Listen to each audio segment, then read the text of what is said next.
Abra sua Bíblia, fazendo um favor, no livro de Efésios, capítulo 4, versículo 22. Efésios 4, 22. É um texto muito interessante, quando Paulo escreve à igreja de Éfeso, e ele tem uma ideia, e ele nos diz assim: quanto à antiga maneira de viver, nós fomos ensinados a despir do velho homem, ao deixar no velho homem, que se corrompe por desejos enganosos, a serem renovados no nosso modo de pensar, a revestir do novo homem, criando para ser semelhante a Deus em justiça e em santidade, provenientes da verdade. Portanto, cada um de nós devemos abandonar a mentira e falar a verdade ao seu próximo, pois todos somos membros de um mesmo corpo. Quando nós ficamos irados, não pequemos. Apaziguem a sua ira antes que o sol se ponha. 27.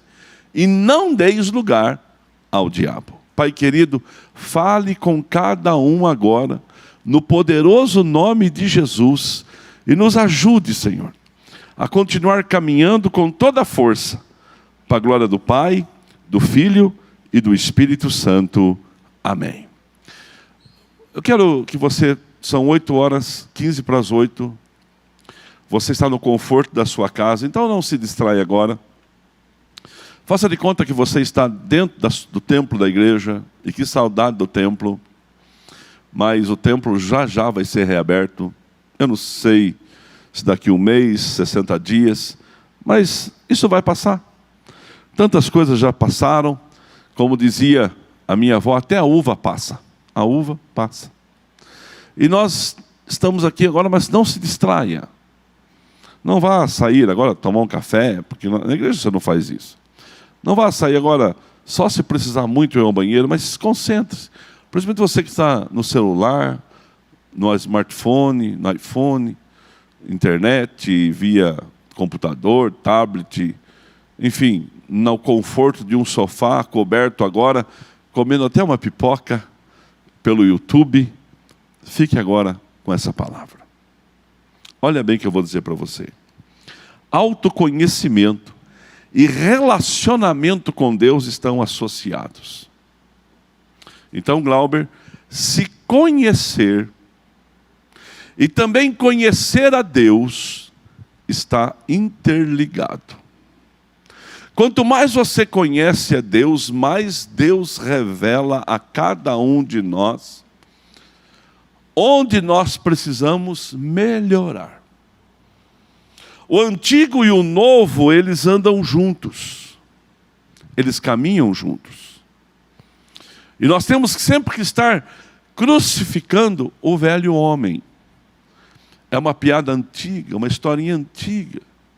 Mas ela é significativa para o momento que um crente convertido ao Evangelho, ele vai até um bar que ele frequentava quando ele não era crente. Quando ele não conhecia Jesus. Aí ele chega neste bar, ele chega nesse estabelecimento, depois de 1 ano, e lá ele encontra os seus amigos. Lá ele encontra os amigos de antes. E ele era briguento, estourado, bravo, nervoso. Quando ele chega no bar, e ele cumprimenta as pessoas, começaram a tirá-lo do sério, tentando irritá-lo, fazê-lo irar. E começaram a falar para ele assim: agora você é crente, né? Então se der um tapa aqui, você tem que virar aqui, é isso? E ele então disse assim: é isto. E começaram a irritá-lo, e começaram a provocá-lo. E tinha uns 4, 5 corintianos lá, perturbando o irmão. E o irmão estava feio, perturbado. De repente a ira foi subindo, o sangue verde foi tomando conta do coração dele. E aí alguém falou para ele uma palavra que ele não gostou, ele deu um soco de mão fechada, de direita, bem no rosto, e jogou a pessoa no chão. Quando isso aconteceu, alguém gritou: Ei, mas você não é convertido? Ele falou assim: essa mão esquerda ainda é do Senhor, mas a direita ainda é minha. Resultado, o velho homem renasceu. E você já deve ter escutado muitas expressões assim: é melhor não descer da cruz, fique na cruz. São coisas que nós ouvimos, mas no dia a dia, quantas vezes você já quis descer da cruz? A pastora Lourdes contou quarta-feira que ela ganhou umas ovelhas e ela colocou alguns nomes nas ovelhas. E quando de repente lá em casa escutava que algum membro da igreja estava dando trabalho, ela dava uns tapas nas ovelhas. Ela falou isso aqui na igreja, não foi? E falava assim: essa ovelha que está dando trabalho. Se ela não falou isso, eu já entreguei. Mas mais do que dar uns tapas nas ovelhas, ela orava pelas ovelhas. E abençoava aquelas ovelhas. E profetizava milagre naquelas ovelhas. Entende? Mas você já ouviu isso. Não deixe eu descer da cruz. Nós não queremos descer da cruz. E o velho homem sempre quer se manifestar. O Santo Agostinho, ele disse assim: como pode aproximar de Deus estando distante de si mesmo? Como você vai se aproximar de Deus quando você está distante de si? Não pode. Uma pessoa distante de si, ela não se autoconhece, e aí ela não consegue conhecer também o que Deus tem para a vida dela. Quase todos os problemas da vida espiritual têm a sua origem na falta do autoconhecimento. Porque às vezes você pensa que você se conhece. Quase todos os problemas têm origem na falta do autoconhecimento. Lembra da história do escorpião e da rã? Tinha uma rãzinha, e aquela rã queria atravessar, estava ali na beira de um lago, e tinha um escorpião que queria atravessar o lago. O escorpião falou para a rã: me dá uma carona, deixa eu subir nas tuas costas, e subindo nas tuas costas, eu atravesso o lago. Eu vou atravessar o lago. E aí, a rãzinha falou assim: não, mas você é um escorpião. Se eu fizer isto, você pode me picar. Não. Eu não vou fazer isso, você está me ajudando. Como que eu vou fazer isso com você? E aí, então, a rã pegou carona, deu carona para o escorpião e foi atravessando o lago. Quando terminou de atravessar, o escorpião deu uma ferrada nas costas da rã. E a rã falou assim: por que você fez isso? Pô, te ajudei. O escorpião falou para ela assim: eu não posso negar a minha natureza. Então nós temos uma natureza pecadora. E essa natureza pecadora, agora Paulo está escrevendo na carta de Efésios, no capítulo 4, no versículo 22, para nós algo muito significativo. Ele diz exatamente assim: e concernente ao procedimento, o vosso procedimento anterior, se despoje, joga fora o velho homem que se corrompe por desejos enganosos. E depois fala assim: e renovando o vosso pensamento. E aí o mesmo Paulo, quando está orientando a igreja de Coríntios, ele diz assim: quem está em Cristo é nova criatura. Nova criatura ele é, porque ele está em Cristo Jesus. E aí, nós nos conhecendo, nós temos que trabalhar. Você sabe quais são as suas fraquezas? Você sabe quais são os seus pontos fracos? O seu calcanhar de Aquiles? Então vigia, blinda, ore sobre aquilo, peça a Deus misericórdia. Sabe aonde tem a sua maior fraqueza? O seu desvio, possivelmente até de caráter. Fortaleça, faça colunas ali. Quando você vai fazer uma construção, e essa construção, ela precisa de um muro de arrimo para sustentar o peso que vai em cima, o que o pedreiro faz? Ele coloca mais ferro, ele coloca mais cimento, ele estreita o tijolo, ele coloca mais concreto, faz uma caixa maior. Por quê? Porque ali corre risco. E onde tem risco, tem que ter vigilância contínua. Tem que ter vigilância. Então nós estamos também com o risco de uma epidemia, que já virou pandemia. Qual que é a nossa proteção? Máscara. Ai, uma máscara me sufoca, só você. Só você que tem nariz. Todo mundo tem. Você tem que usar. Tem que usar, vai fazer o quê? Vai contaminar os outros? Eu estou falando aqui e eu percebo que o risco do Covid é o contato pelo que sai da sua boca. Sai respingos, não sai? Todo mundo respinga, um respinga mais, outro respinga menos, mas todo mundo respinga. E a máscara ela protege. Ah, mas eu já escutei falar que a máscara, mas é o que tem para hoje, é a máscara, usa. Daqui a pouco Deus vai dar graça. E um especialista, um cientista, que vai ficar muito rico. Ah, se eu fosse cientista, eu ia debruçar em cima disso dia e noite até descobrir a vacina. Mas eu não sou, eu vou tomar a vacina. Ele vai descobrir essa vacina. E milhões, bilhões de pessoas serão vacinadas e o mundo será protegido mais uma vez. Você pode dar um glória a Deus aí na sua casa? Pela bondade de Deus, porque mas Deus não pode curar todo mundo? Pode, mas a carne é fraca. Nossa carne é fraca. E o espírito está pronto. E outra coisa, quem não morre não vê Deus, meu filho. Mas eu profetizo na sua casa, que na sua casa haverá vida e vida em abundância. Mas olha só, Calvino fala assim: morremos sem saber quem somos. E inconscientemente, a vida de alguém, ou a expectativa de alguém para nós, ela nos norteia. Tem pessoas que olham para você e tem uma expectativa maior para você. Alguém falou essa semana assim, foi o Biratã, mandou ontem no programa de rádio, e qualquer dia desse eu vou pregar em cima dessas três coisas. O que você gostaria de receber? Vai lá, Gil. O que você seria, Jonas, de receber?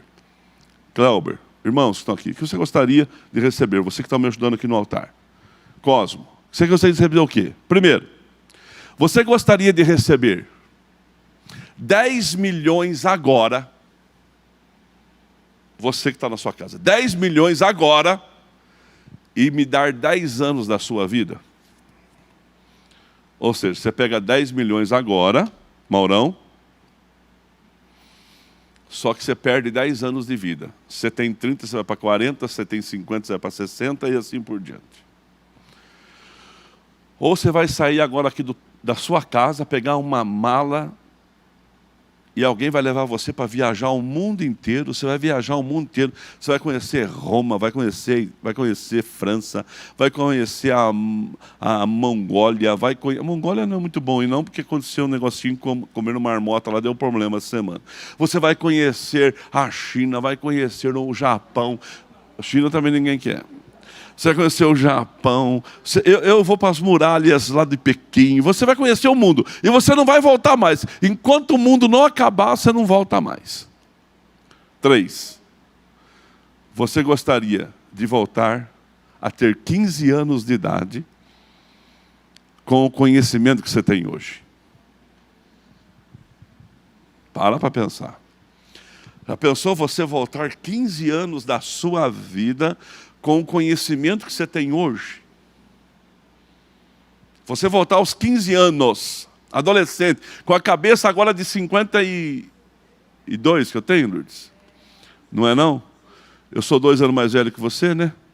Você tem 48, então tem 50. É isso aí, 50. Já pensou? Já pensou? O que você preferia? Escolha, pensa aí. O que o senhor preferia, pastor? Acho que a resposta está bem clara para você já. Mas olha bem para mim e pensa com carinho agora no que eu vou dizer para você.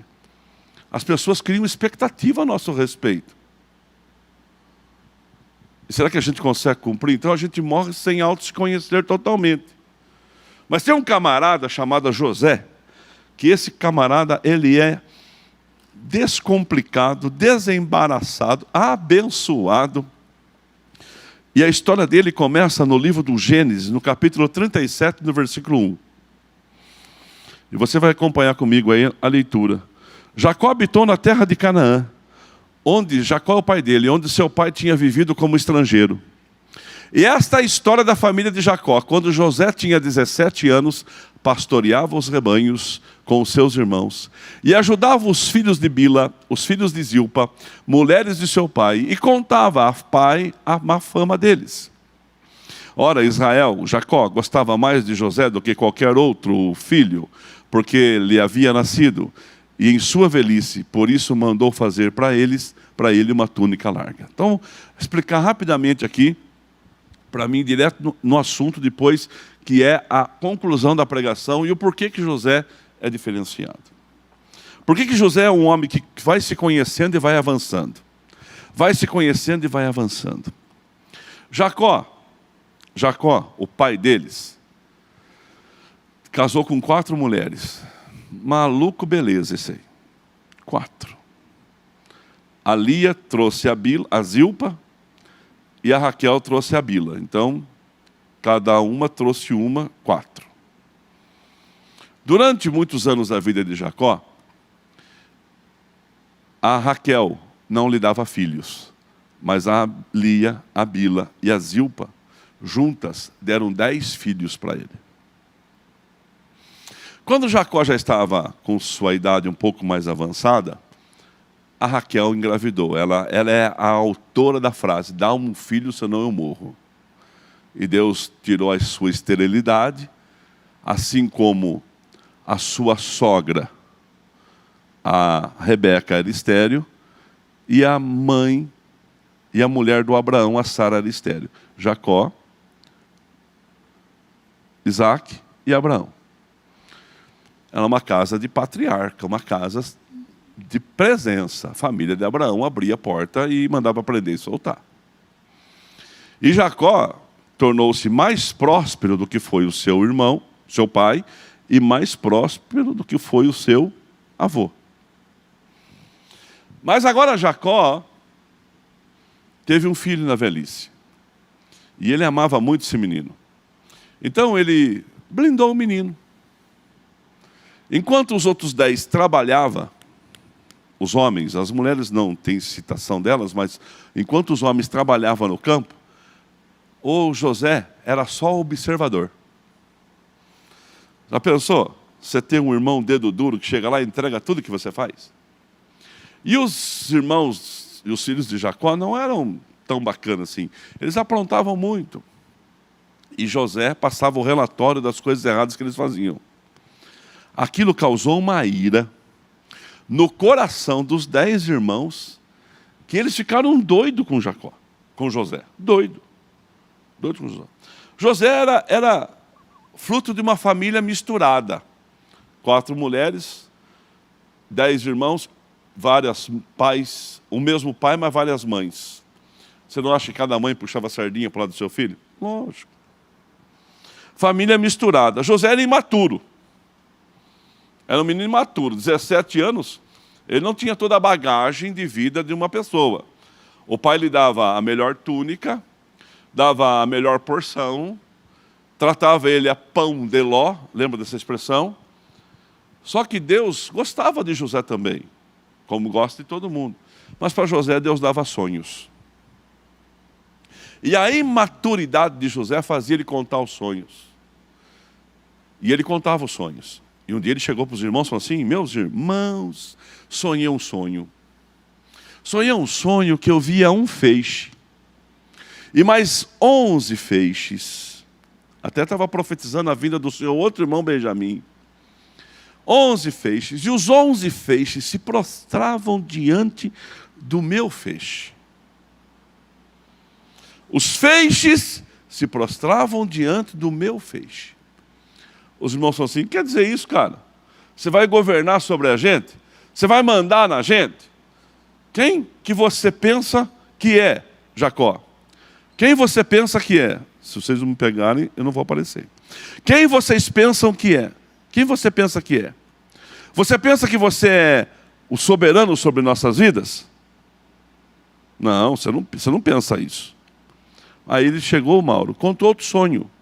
Qual outro sonho que ele contou?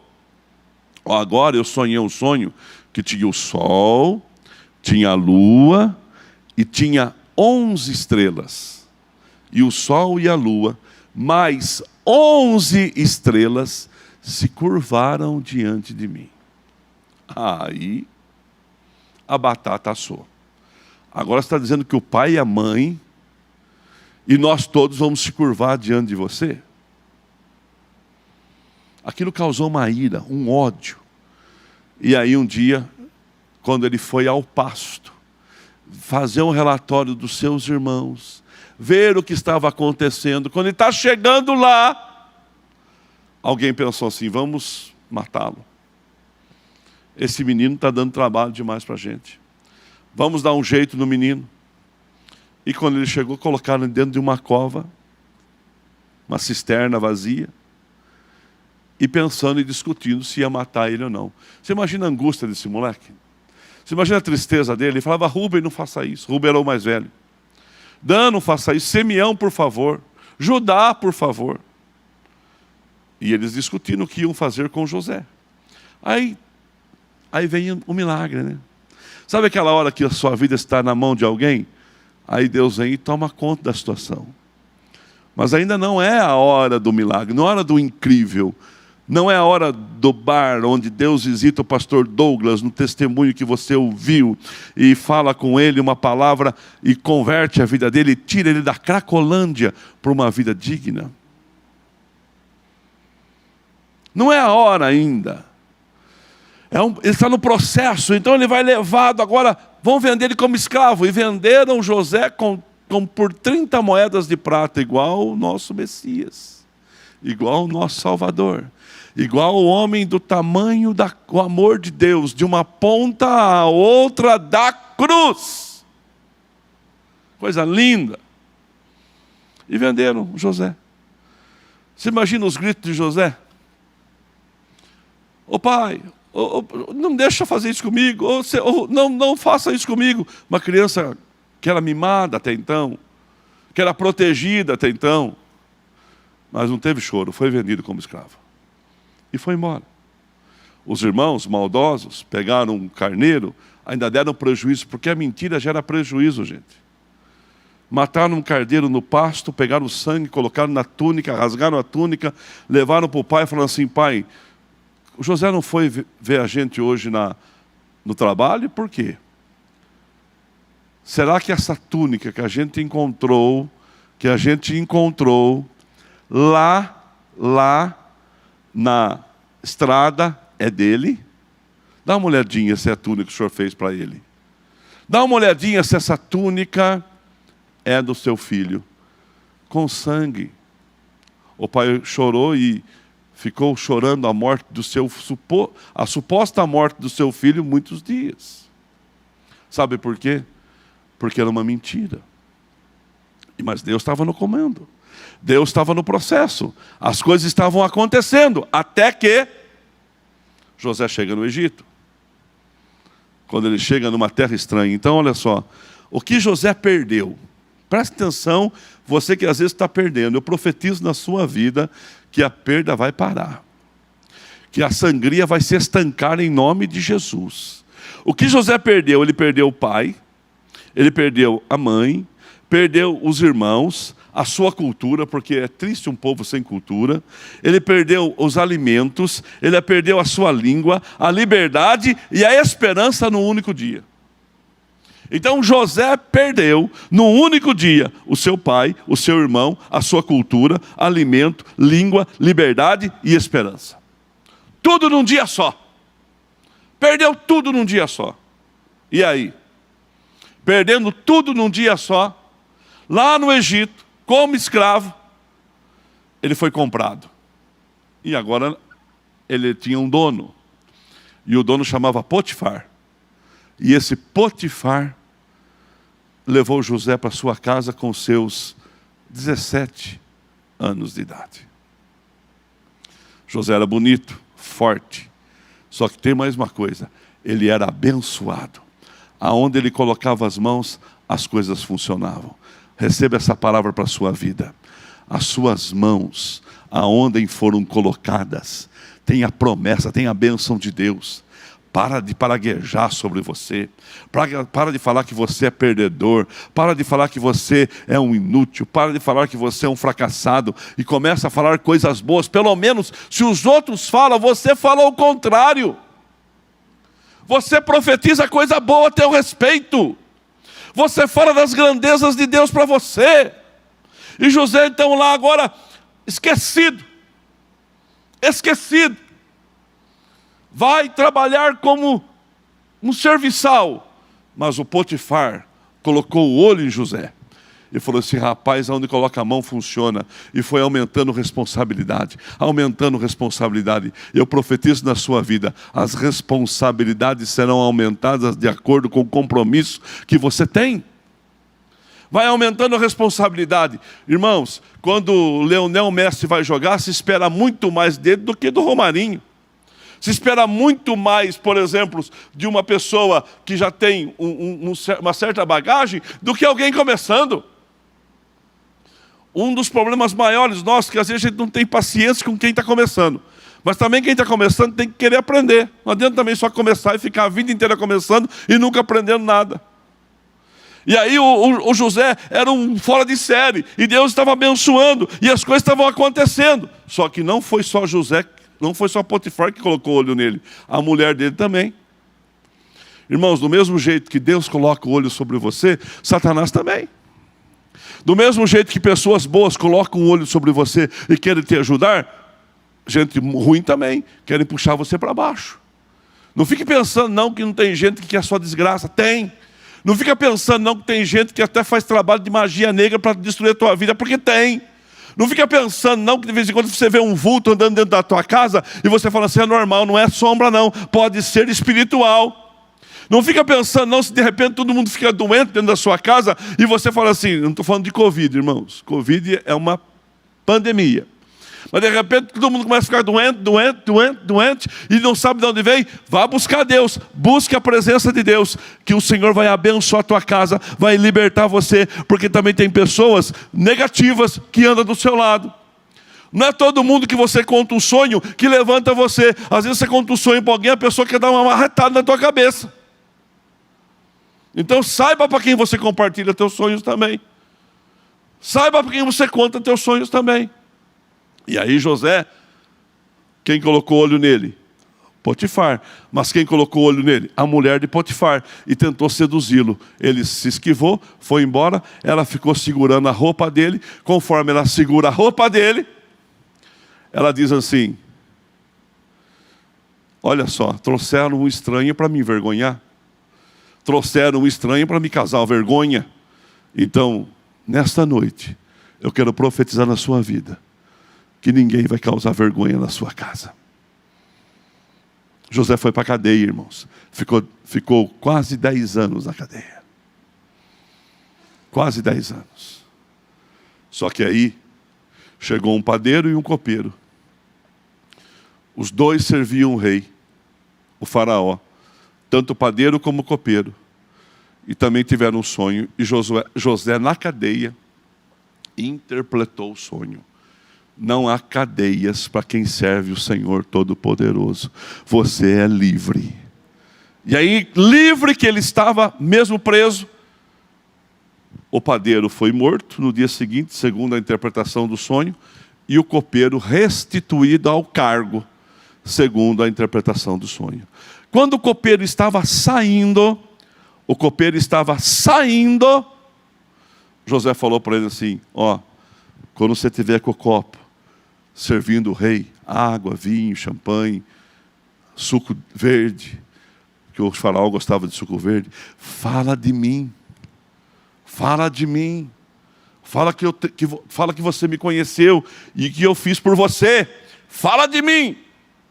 Só que o copeiro esqueceu. O copeiro esqueceu. Aí passou 2 anos. E o faraó sonhou. Acordou perturbado. Sonhou, chamou os seus lá para interpretar o sonho, e ninguém conseguia interpretar o sonho do faraó, e aquela confusão, aquele, como diz o Piracicabano, aquele furdúncio, aquela coisa maluca. O faraó queria bater em todo mundo, matar todo mundo, e porque eu tenho um sonho, e ninguém vai interpretar meu sonho. O faraó estava inquieto, irritado, bravo, nervoso. O faraó está naquele momento agora, com aquela irritação toda.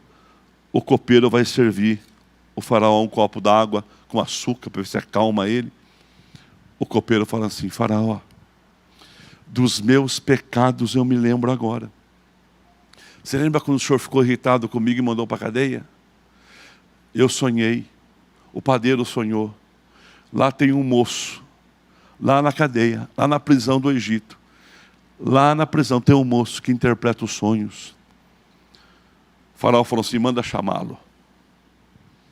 Quando chegou a notícia, penso que José foi do jeito que estava? Que nada. Passou um gel no cabelo, fez a barba, me pegou uma roupa emprestada, falou, passou um perfume, falou assim, eu vou lá falar com o faraó. Foi lá falar com o faraó. Chegou o faraó, pediu para o faraó contar o sonho.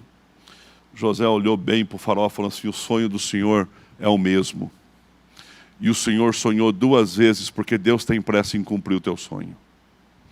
As vacas gordas são tempos de fartura, 7 anos.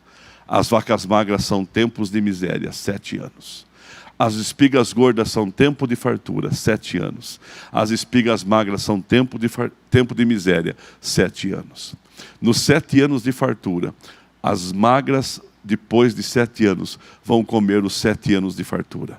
E assim nós ficaremos pobres, miseráveis, cego e nu.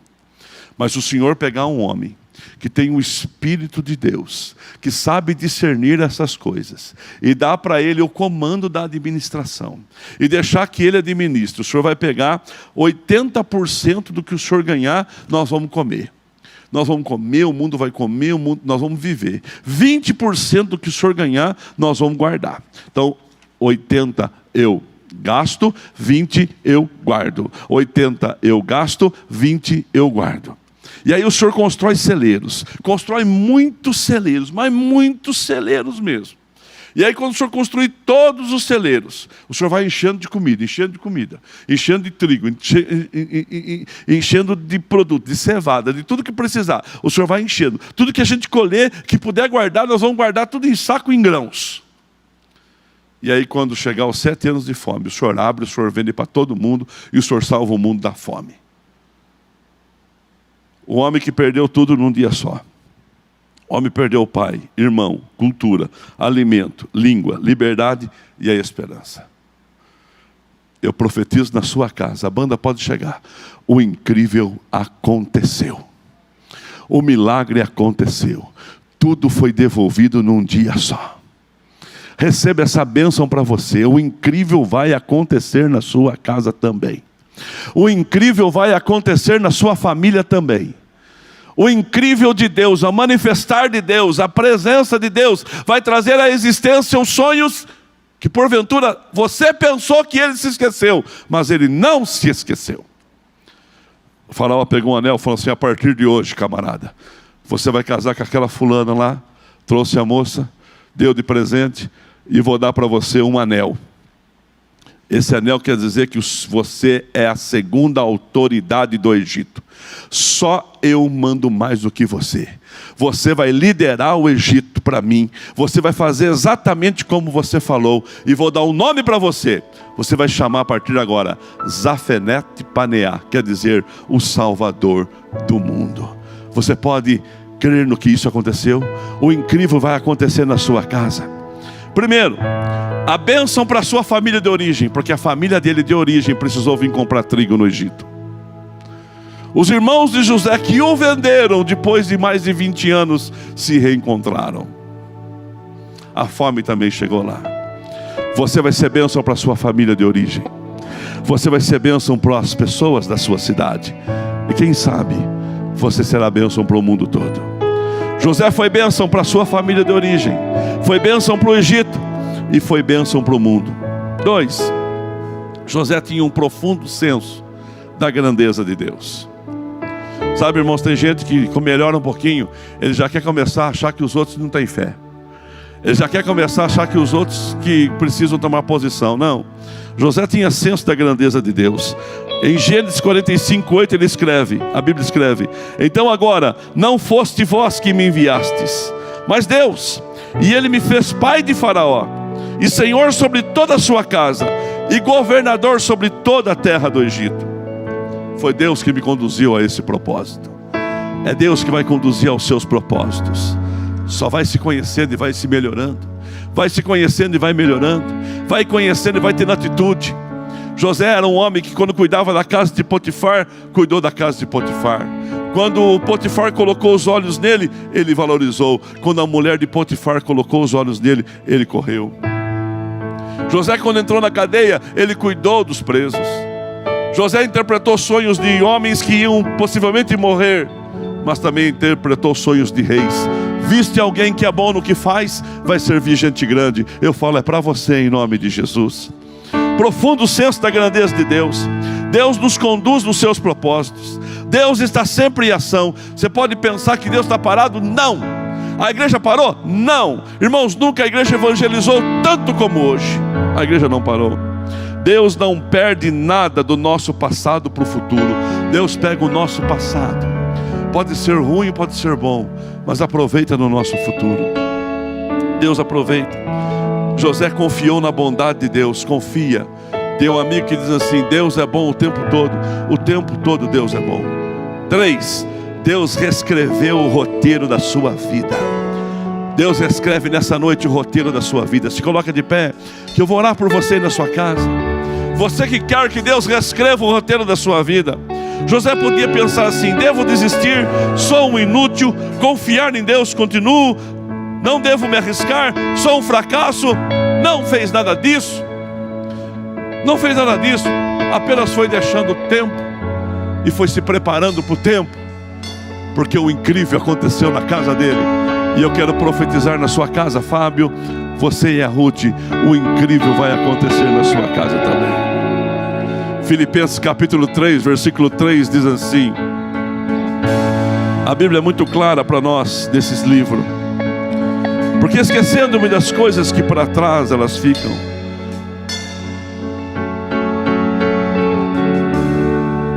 eu troquei o versículo. Irmãos, não penso que eu mesmo já tenha alcançado, mas uma coisa eu faço, esquecendo-me das coisas que ficam para trás, eu avanço para que estão diante de mim. Vai avançar, meu irmão. Vai se conhecer e vai se avançar. Deus vai reescrever a tua história. Prossigo para o alvo. O alvo pode ter mudado de direção, mas tem alvo. Irmãos, eu tenho alguns alvos que eu busco. Um deles é profetizar que a nossa igreja será uma igreja de esquina. E para isso a gente precisa comprar o quarteirão. Um dia eu pensei em comprar uma casa. Já compramos. Pensamos em comprar outra. Já compramos. Precisamos de um espaço maior. Tivemos. Precisamos de um lugar alternativo. Estamos construindo. E eu profetizo, como igreja quadrangular, como pastor, com a unção de Deus nesse altar, vizinhos da Visconde, vizinhos da Floriano, vizinhos da Riachuelo e vizinhos da Bernardino, Deus te abençoe. Vai morar em condomínios, vai morar na casa dos teus sonhos, porque o propósito de Deus para essa igreja precisa da tua casa. Deixa Deus escrever a sua história. O alvo pode ter diminuído, mas tem alvo. Ele tinha consciência do seu passado. E a consciência, Roberto, do passado dele, abriu a porta para o futuro. Receba isso para sua casa. A consciência do passado vai abrir a porta para o futuro. E José era um grande parceiro de Deus. Trabalha junto com Deus. Deixa Deus trabalhar. Quando os seus irmãos vieram com aquela cara lavada, sem saber que era José, nem imaginavam que era José, chegaram na fila para comprar trigo. José bateu o olho e falou assim: são meus irmãos.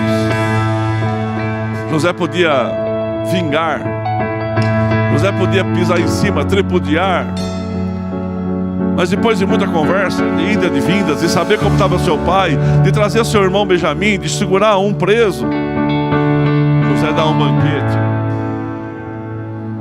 E com toda a autoridade, soldados e o homem mais poderoso do Egito, e o Egito era a nação mais poderosa do mundo, se fizesse assim, podia destruir seus irmãos. José fala assim, Gênesis 45:8, não foi vocês. Vocês apenas foram um instrumento para o propósito de Deus se cumprir. Vem cá, me dá um abraço. eu sou José, estou muito irado com vocês, mas não vou pecar, eu vos perdoo. Seja parceiro de Deus, fica mais fácil, César. Quando nós somos parceiros, fica mais fácil. Deixa Deus trabalhar. O caminho de Deus para nós é um caminho de novos começos.